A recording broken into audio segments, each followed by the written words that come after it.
იმიტომ იძულება რომ არაფერი გაგუჭეს, მერე ასე იყო ნამდვილადო? თამილას მე არც მე გუში რო გააკეთა, და ვეუბნები ამასა.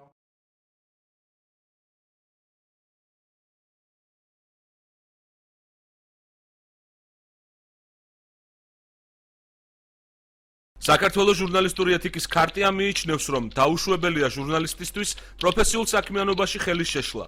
ასევე დაუშვებელია ჟურნალისტების სხვადასხვა მიზეზის გამო განსხვავებულ პირობებში ჩაყენება, მით უმეტეს, როდესაც საქმე ეხება საჯარო პირის მიერ მოწვეულ პრესკონფერენციას.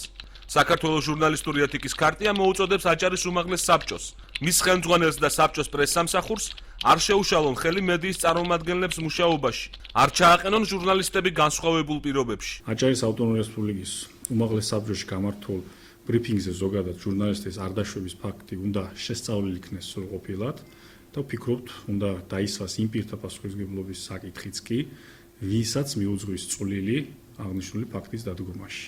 და მეორე საკითხი, რომელსაც ასე აუცილებლად მივიჩნევთ, გახლავთ ის, რომ აჭარის ტელერადიო დეპარტამენტის ხელმძღვანელობამ უმოკლეს ვადებში უზრუნველყოს აჭარის რადიოს საქმიანობაში ჩარევის ფაქტის შესწავლა და გვაქვს სურვილი, რომ ახლოს მომავალში საკუთარ ვებგვერდზე ოფიციალური კომენტარები გააკეთოს აღნიშნულ ფაქტთან დაკავშირებით.